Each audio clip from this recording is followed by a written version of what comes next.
जो बांग्लादेश अभी कुछ दिनों पहले अमेरिकी टैरिफ का शिकार था, वो अचानक अमेरिकी सेना की पसंद बन गया है। पिछले 2 महीने के अंदर यहाँ 2 बार अमेरिकी सैनिक आकर के युद्ध अभ्यास कर रहे हैं। शेख हसीना को यह ऑफर दिया था कि देखो, तुम्हारे चुनाव को हम फेयर चुनाव मान लेंगे अगर तुम हमें अपने यहाँ पर एक सेंट मार्टिन आइलैंड दे दोगी। होती है कि साहब यहाँ पर रेयर अर्थ मिनरल्स हैं। भारत उनको खोजने पहुंच जाता है। भारत खोजने पहुंचता है, अमेरिका को नजर आता है, चाइना को तो पहले से दिख रहा था। ये दोनों अचानक म्यांमार में अपना इंटरेस्ट दिखा, तो इसीलिए अमेरिका को सबसे आसान टारगेट लगा बांग्लादेश कि चलो भाई बांग्लादेश वालों, तुम ही दोगे अब अपनी तरफ से आइलैंड, और इन्होंने मांगा सेंट मार्टिन आइलैंड।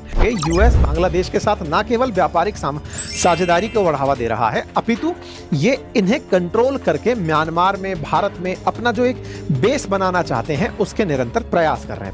और अमेरिका हमारे पड़ोस में आकर इतना बैठ जाता है तो ये भारत के लिए कंसर्न का विषय तो है।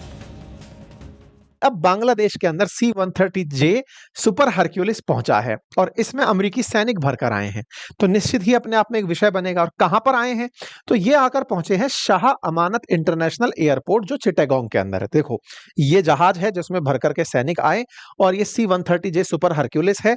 चिटागोंग एरिया के अंदर पहुंचे। चिटागोंग एरिया के अंदर ये रहा शाह अमानत इंटरनेशनल एयरपोर्ट। ये जगह कैसे मायने रखती है, आप ऐसे समझिए कि इसी चिटागोंग से जस्ट ऊपर हमारा मिजोरम, त्रिपुरा, ये सब जगह पड़ती हैं, और इसी चिटागोंग से पड़ोस में म्यांमार है। इधर भारत तो है ही है, तो ये वाला जो क्षेत्र है ना, इसमें शाह अमानत नाम का एयरपोर्ट है। वहां आकर के इनका C-130J आकर पहुंचा है।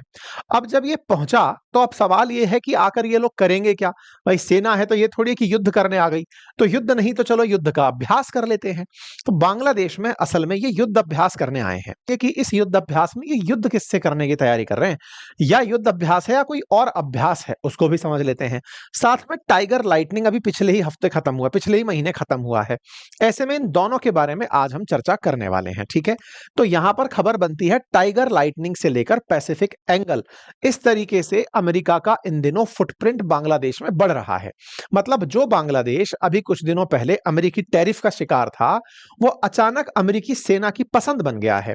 पिछले 2 महीने के अंदर यहां 2 बार अमेरिकी सैनिक आकर के युद्ध अभ्यास कर रहे हैं, टाइगर लाइटनिंग कर रहे हैं, पैसिफिक एंगल कर रहे हैं। तो ये देखिए आपके सामने पैसिफिक एंगल 2025 की एक तस्वीर दिखा रहा हूं जिसमें इस तरह से सैनिक पहुंचते हैं। अब सवाल ये बनता है कि साहब ये जो पैसिफिक एंगल 25 बांग्लादेश में आयोजित हो रहा है, इसको किस तरह से आयोजित किया जा रहा है, जिसके लिए यहां पर अमेरिकी सेना पहुंची है। तो अमेरिकी सेना आई कहां से है, थोड़ा सा उसके बारे में भी बता दें। आपको याद होगा, मैंने पहले भी बताया कि अमेरिका ने पूरे वर्ल्ड को अपनी टेरिटरी के अनुसार बांटा हुआ है। अकॉर्डिंग टू अमेरिका हम उसके यूएस इंडो पैसिफिक कमांड के अधीन आते हैं। मतलब एक तरीके से अमेरिका ये मानता है कि अगर भारत से कभी युद्ध करना हो या भारत के अंदर किसी हमारी सेना को इंटरफेयर करना हो, तो ये जो इंडो पैसिफिक कमांड है ना, ये भारत में इंटरफेयर करेगी। तो इसके लिए इन्होंने बाकायदा जापान में बेस बनाया हुआ है। जैसे सेंटकॉम जो यूएस का सेंट्रल कमांड है, उसका बेस इन्होंने कतर में बनाया हुआ है ना। आपको याद होगा कुछ दिनों पहले दोहा के मामले में हमने चर्चा की थी।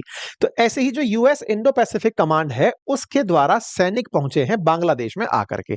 तो जब आप ये खबर देखते हैं कि ऑपरेशन पैसिफिक एंगल 25 के लिए आयोजित हो रहा है, तो ये पैसिफिक एंगल के लिए जो कमांड है, ये इंडो पैसिफिक कमांड है जिसके सैनिक यहां पर पहुंचे हैं। अब ये क्या कहकर आए हैं, ये कहकर आए हैं कि देखिए इस क्षेत्र के अंदर बहुत तूफान आते रहते हैं। क्यों नहीं कर सकते, क्योंकि आपके पास यहां कोई बेस नहीं है। तो होस्ट कौन बना, बांग्लादेश बना। उसने कहा कि लाइए सर, आइए हमारे साथ युद्ध अभ्यास करिए, हमारे को बचाने आप आ रहे हैं।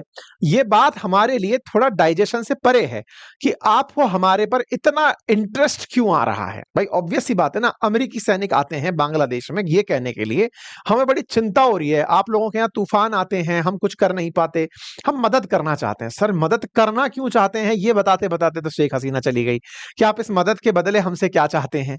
लेकिन फिलहाल के लिए अमेरिकी सैनिक यहाँ पहुंच चुके हैं और कह रहे हैं कि हम आपको डिजास्टर से लड़ना सिखाएंगे, और इसके लिए बकायदा इंडो पैसिफिक कमांड से यहां पर सैनिक आकर पहुंचे। अच्छा, अब सवाल ये आता है कि मोहम्मद यूनुस जब से यहां पर आए हैं तो ट्रंप के साथ उनके रिलेशन कैसे रहे। तो देखिए, जब बाइडेन थे तब अमेरिकी प्रयासों से यहां पर सत्ता परिवर्तन हुआ था। अमेरिकी प्रयासों से सत्ता परिवर्तन हुआ तो एक पल के लिए यह लगा था कि मोहम्मद यूनुस बाइडेन के प्रति समर्पित होंगे। असल मायने में मोहम्मद यूनुस अमेरिका के प्रति समर्पित थे, यानी कि अमेरिकी हितों को प्राथमिकता से मानना, बस यही इनका काम था। इन्होंने इसका प्रदर्शन खूब किया। जब शुरुआत में ट्रंप ने टैरिफ लगाए और टैरिफ लगा करके कुछ दिन का ब्रेक दिया, तो ये सबसे उन शुरुआती व्यक्तियों में थे जिन्होंने ट्रंप को धन्यवाद बोला था कि sir thank you so much, 3 महीने का हमको रियायत दिया आपने। फिर ट्रंप ने इनके ऊपर खूब टैरिफ ला दे, फिर ये जाकर के कुछ अपनी तरफ से दरख्वास्त किए। कुल मिलाकर इनके ऊपर टैरिफ फिलहाल भारत से कम है। इनके पास लगभग 20% के आसपास टैरिफ अभी भी है, जिसके चलते बांग्लादेश का सामान भारत से तो कम से कम सस्ता ही अमेरिका में पहुंचता है, क्योंकि भारत तो 50% टैरिफ के दौर में है। अब उसके लिए भी हालांकि नेगोशिएशंस भारत के साथ बैठकर चल रहे हैं। तो मोहम्मद यूनुस ने उस समय, जिस समय ये सब काम हो रहा था, जब टैरिफ गेम चल रहा था, उन दिनों शी जिनपिंग से थोड़ी करीबी बढ़ाई थी। और भारत भी इस बात को समझता है कि जैसे ही चीन के नजदीक आप जाओगे, अमेरिका बौखला जाएगा। अमेरिका बौखला जाएगा। अमेरिका एक चीज से और इन दिनों बौखलाया हुआ है कि एशियन कंट्रीज जो हैं वो कहीं ना कहीं हमसे दूर ना चली जाएं। इसीलिए अभी रिसेंटली एक बड़ा गेम हुआ। म्यांमार जो भारत का पड़ोसी देश है, यहां पर जुंता का शासन है, सेना का शासन है। यहां पर लोकतंत्र नहीं है, यहां पर सेना का शासन चलता है। अब इस सेना के शासन में अमेरिका पहले बड़ी ही अलग तरह की दृष्टि रखता था। उसका मानना था जहां लोकतंत्र नहीं वहां पर हमारे दुश्मन रहते हैं और उन पर हम प्रतिबंध लगाते हैं। आपको याद होगा बांग्लादेश के साथ म्यांमार के जो रिश्ते हैं, ये रोहिंग्याओं को लेकर के काफी ज्यादा तल्ख रहे हैं, क्योंकि यहां पर जो बौद्ध रहते हैं उन्होंने रोहिंग्या मुसलमानों को मार भगाया था और वो बांग्लादेश के अंदर कॉक्स बाजार में आकर शरण लिए थे। तो ये जो म्यांमार है ना, ये एक तो स्ट्रेटेजिकली बहुत इंपॉर्टेंट जगह है। कैसे? क्योंकि एक तो बंगाल की खाड़ी में इसका काफी ज्यादा विस्तार है, और बंगाल की खाड़ी में विस्तार है, मलक्का स्ट्रेट तक इसकी रीच है। तो बंगाल की खाड़ी में अगर कोई भी, क्योंकि मलक्का स्ट्रेट वो जगह है जहां से आप साउथ चाइना सी में एंट्री करते हैं, तो अगर किसी को इंडियन ओशियन से साउथ चाइना सी जाना है तो मलक्का स्ट्रेट होकर जाएंगे आप। मलक्का स्ट्रेट से व्यापार चाइना के लिए बहुत मायने रखता है। ऐसे में बंगाल की खाड़ी में कोई भी, चाहे अमेरिका हो या चाइना हो, कोई भी, चाहे फ्रांस हो चाहे ब्रिटेन हो, जिसको लगता है कि वो नेवल पावर है, वो अपने पांव पसार के रहना चाहता है कि भाई यहां हमारा कंट्रोल रहना चाहिए, कम से कम हम तो रहने चाहिए, हमारे जहाजों पर कोई दुश्मन हमला ना कर दे, कुछ इस तरह की प्रेजेंस हमारी रहनी चाहिए। अब इतना बनाए रखने के लिए आवश्यक है कि यहां पर इनके बेसिस हों। म्यांमार में क्या है कि लोकतंत्र है नहीं, तो एक तरह से अमेरिका का हित नहीं है, इसलिए इन्होंने लोकतंत्र के नाम पर बांग्लादेश का साथ पकड़ा था। शेख हसीना को यह ऑफर दिया था कि देखो तुम्हारे चुनाव को हम फेयर चुनाव मान लेंगे अगर तुम हमें अपने यहां पर एक सेंट मार्टिन आइलैंड दे दोगी। तो शेख हसीना ने, जो उस समय डोनाल्ड लू थे, उनसे यह कहा कि देखिए मैं आपको इस क्षेत्र को तो नहीं दे सकती, क्योंकि मेरे देश की संप्रभुता का सवाल है। आप एक आइलैंड लेकर हमेशा के लिए बैठ जाएंगे, आपसे खाली हम करा नहीं पाएंगे, और आप उस आइलैंड की वजह से ना केवल बांग्लादेश पर बल्कि भारत पर, म्यांमार पर संपर नियंत्रण रखने का प्रयास करेंगे। हमारे चैनल पर आप लोग बहुत दिनों से हमारी खबरें सुन रहे हैं, उसके बावजूद भी आधे से ज्यादा लोग ऐसे हैं जिन्होंने चैनल सब्सक्राइब नहीं किया हुआ है। सब्सक्राइब कर लीजिए। शेख हसीना ने मना किया, शेख हसीना को पलट दिया। अब जब से मोहम्मद यूनुस यहां आए हैं, तो यहां पर अमेरिका को एक चीज नजर आई कि यार जब हमने मोहम्मद यूनुस को स्वीकार कर लिया, भाई ट्रंप ने तो स्वीकार कर ही लिया, तो म्यांमार ने ऐसा कौन सी हमारी गाय भैंस खोली है जो हम इसके साथ नाराज रहे? ट्रंप ने भाई एक खेला कर दिया। और वो क्या किया? वो भाई इनकी जो सरकार है, जो सैनिक सरकार है, तानाशाही सरकार है, इसके ऊपर से प्रतिबंध हटा दिए। हटाने का बड़ा रीजन समझिए क्या है ना, म्यांमार इन दिनों चाइना के बहुत नजदीक आ रहा था, जैसे चाइना के भी और रूस के भी बहुत नजदीक आ रहा था। जैसे पाकिस्तान से चाइना पाकिस्तान इकोनॉमिक कॉरिडोर चलता है ना, ऐसे ही चाइना ने म्यांमार से China Myanmar economic corridor propose किया हुआ है।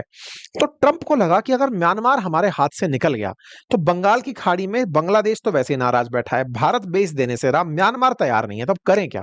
तो इन्होंने सबसे पहले अपनी तरफ से म्यांमार को कहा कि अब तुम गुड बॉय हो। भाई साहब 2 महीने भर पहले की खबर है, यूएस ने अपने प्रतिबंध हटा दिए म्यांमार के ऊपर से और कहा कि अब तुम बिल्कुल वैसे ही, जैसे सीरिया के अंदर जो सूजा था ना, जिसको आतंकवादी कह के, जिसके ऊपर बाउंड्री रखी हुई थी कि तुमको बेटा आतंकवादी हो, तुमको अमेरिकी सेना पकड़ेगी और मारेगी, बाद में वो सीरिया का राष्ट्रपति बन गया तो कहता है you are a good boy now, अब तुम बढ़िया से देश चलाओ, हमने तुम्हारे ऊपर सारे प्रतिबंध हटा दिए।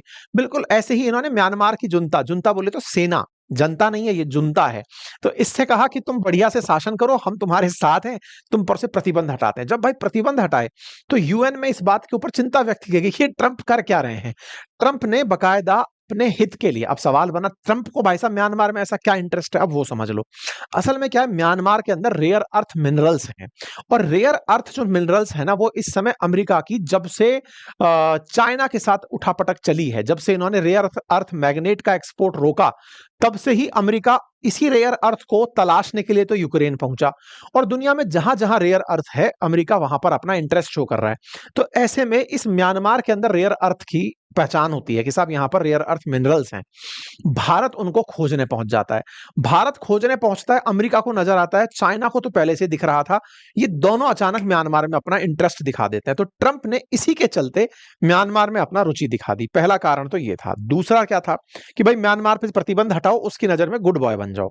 दूसरा क्या था कि इस इंडियन ओशियन में कोई ज्यादा बड़ी पावर इंडिया के अलावा है नहीं, तो जब इंडियन ओशियन में कोई नहीं है और यहां से बहुत ज्यादा व्यापार होता है, क्योंकि गल्फ कंट्रीज से मलक्का स्ट्रेट तक जाने वाला व्यापार इसी मार्ग से होकर निकलता है, तो बोले इस क्षेत्र में अपने पैर पसारने तो क्या करें। तो देखो चाइना ने तो यहां पर बहुत सारे अपने नेवल वेसल्स छोड़ दिए। इस समय चाइना वर्ल्ड की लार्जेस्ट नेवी की तरह ऑपरेट कर रहा है, 300 से ज्यादा वारशिप सबमरीन लेकर घूम रहा है, तो वो तो यहां पर अपने जहाज घुमाता रहता है। तो अमेरिका को लगा कि इतने बड़े ओशियन को हम कैसे छोड़ सकते हैं, तो इसके लिए इसे करो या मरो की स्थिति थी कि बंगाल की खाड़ी में तो अपने फुटप्रिंट होने ही चाहिए। तो इसीलिए अमेरिका को सबसे आसान टारगेट लगा बांग्लादेश, कि चलो भाई बांग्लादेश वालों तुम ही दोगे अब अपनी तरफ से आइलैंड, और इन्होंने मांगा सेंट मार्टिन आइलैंड। अब जब नहीं दोगे तो हम तुमसे बवाल करेंगे, और वो बवाल में जो सत्ता परिवर्तन हुआ वो आपको पता है। तो असल में बांग्लादेश के इसी चिटागोंग के नीचे सेंट मार्टिन आइलैंड है, जिसको ये चाहते हैं, और यही शेख हसीना बार बार चिल्लाते हुए रह गई थी। बाकायदा चाइना ने इनको शाबाशी दी थी कि वाह बांग्लादेश, तुमने कम से कम अपने हितों की रक्षा करी, पर करें क्या, उनके खिलाफ ही रैली हो गई, सत्ता बदल दी गई, मोहम्मद यूनुस की सरकार आ गई, और ट्रंप फिर से यहां पर हावी होकर के सामने आ गए। अमेरिका और जो बांग्लादेश है ना, इनके बीच में जो एक्सपोर्ट इंपोर्ट की अगर हम बात करें, तो दोनों देशों के बीच लगभग $10 बिलियन का व्यापार होता है। यूएस बांग्लादेश को $2 बिलियन का सामान बेचता है, तो $8 बिलियन का इंपोर्ट करता है। तो एक तरीके से यूएस को $6 बिलियन के आसपास नुकसान होता है बांग्लादेश से व्यापार करते, या फिर ये कहिए कि बांग्लादेश को फायदा होता है अमेरिका से व्यापार करके। और जिस भी देश को अमेरिका से व्यापार करके फायदा होता है, अमेरिका उन्हीं पर टैरिफ लगाने का प्रयास करता है। इसी कारण से पहले तो इन्होंने 35% टैरिफ थोपे थे इन पे, लेकिन जब जाके मोहम्मद यूनुस ने कहा कि सर हमारा तो पूरा एक्सपोर्ट जो कपड़ों का है ये प्रभावित हो जाएगा, बदले में आप क्या चाहते हो वो बताओ, तो फिर इनसे ये जगह वगह मांगी गई। तो इन्होंने ट्रेड डील के लिए तैयारी की, और फाइनली इनके ऊपर अब 20% टैरिफ लगा दिया गया। अमेरिका का सीधा सा रवैया है, सामने वाले के हित देखता है कि इसके कहां अटके हुए हैं। जैसे भारत का तेल के लिए हित अटका हुआ है रूस के साथ, तो चलो सैंक्शन करो, नहीं मानेगा तो फिर इनके साथ व्यापार के लिए दूसरी तरीके देंगे। ऐसे ही इन्होंने बांग्लादेश के साथ किया कि बोले बताओ भाई बांग्लादेश क्या चाहते हो, बोले सर हमारे कपड़े अटक जाएंगे, तो बोले इसके बदले में क्या दे सकते हो, बोले सर युद्ध अभ्यास कर लो, आकर के आप जगह ले लो, ये कर लो। बोले ठीक है। तो कुल मिलाकर के अमेरिका सीधा जमीन तो अब मांगने आएगा नहीं, क्योंकि जनता अवेयर हो गई, हमने भी इतना ज्यादा, आपने और हमने सबने खूब चर्चाएं कर ली। तो अमेरिका क्या है, इसको अब कुछ बेचना चाहता है। बेचने के लिए क्या बेच सकता है, हवाई जहाज बेच सकता है, तेल गैस और बेच सकता है। तो एक तरह से बांग्लादेश को अपने बाजार के रूप में अमेरिका देख रहा है कि कम से कम ट्रेड घाटा तो मैं कम करूं इनके साथ, और 20% जो इनके ऊपर टैरिफ लगाया है इसके साथ में सारी चीजें मैनेज करो। तो कुल मिलाकर के बांग्लादेश को 20% टैरिफ देने के बाद अब अमेरिका इन्हें अपने एयरक्राफ्ट बेचने का प्लान कर रहा है। ये आज की ताजा खबर है, बांग्लादेश के अंदर छपी है कि यूएस चाहता है कि बांग्लादेश को हम अपने एयरक्राफ्ट बेचें। एयरक्राफ्ट बेचने से क्या मतलब, मैंने बताया ना $6 बिलियन कमाता है बांग्लादेश अमेरिका से, तो उसको वापस कैसे लें। तो अमेरिका ने सीधा सा किया हुआ है, अगर आप बड़ी सैन्य ताकत हो तब तो आपको फाइटर जेट बेच देगा, अगर वो नहीं हो तो कम से कम हवाई जहाज ही खरीद लो। तो उस हवाई जहाज को बेचने का काम यहां पर किया जा रहा है। साथ ही साथ लिक्विफाइड नेचुरल गैस भी बेचने का बांग्लादेश को प्लान हो रहा है। तो कुल मिलाकर के यूएस बांग्लादेश के साथ न केवल व्यापारिक साझेदारी को बढ़ावा दे रहा है, अपितु ये इन्हें कंट्रोल करके म्यांमार में, भारत में अपना जो एक बेस बनाना चाहते हैं उसके निरंतर प्रयास कर रहे हैं। तो क्या हमको इसकी चिंता होनी चाहिए?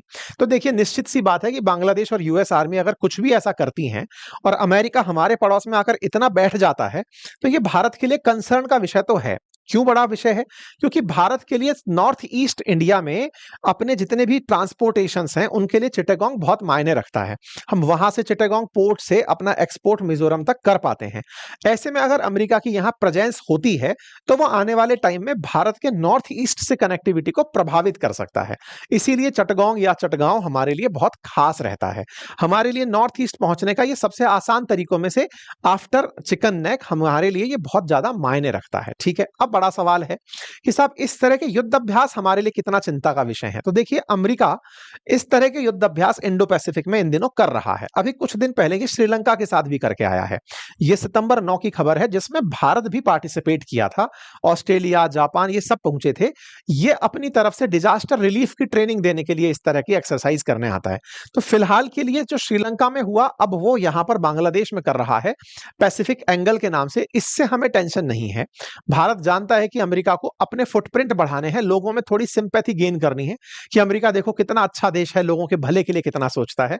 दिक्कत है एक्सरसाइज टाइगर जैसी एक्सरसाइजेस से, जिसमें ये मतलब यहां की सेना के साथ मिलकर के अभी जुलाई के अंत में 6 दिवसीय युद्ध अभ्यास करके गए हैं। तो ऐसे में ना, ये जो कॉपरेशन दिखाने का तरीका है, ये बांग्लादेश को ये रियलाइज कराने का कि तुम हमारे लिए कितने महत्वपूर्ण हो, ये एहसास दिलाने का। जैसे पाकिस्तान को पुचकार के एहसास दिलाया, अब वैसे ही छोटे पाकिस्तान को अगर एहसास दिला दिया जाए कि तुम कितने खास हो, तो ये सब ना भारत के विरोध में बहुत मुखर स्वर बन के खड़े हो जाते हैं। क्योंकि जैसे चाइना का हल्का सा साथ जब बांग्लादेश को मिला था, तो बांग्लादेश का हर आदमी सोचने लगा था वो स्ट्रेटेजिस्ट बन गया है, नॉर्थ ईस्ट को इनसे अलग कर दो। मोहम्मद यूनुस के बयान आपने सुने थे। अब ऐसे में अब अमेरिका पुचकारने लग गया। भारत के किनारे जो भी है उन सबको सबका प्यार मिलता है। पाकिस्तान को देखा चीन का प्यार, अमेरिका का प्यार। बांग्लादेश को अब देख रहे हो चीन के अलावा अमेरिका का प्यार मिलना शुरू हो गया है। ऐसे ही श्रीलंका को देखा, मालदीव को देखा। तो भारत के पड़ोस में होने का फायदा बहुतों को मिल रहा है, बशर्ते अब भारत भी इसका फायदा लेना शुरू करे। हमारे चैनल पर आप लोग बहुत दिनों से हमारी खबरें सुन रहे हैं, उसके बावजूद भी आधे से ज्यादा लोग ऐसे हैं जिन्होंने चैनल सब्सक्राइब नहीं किया हुआ है। सब्सक्राइब कर लीजिए।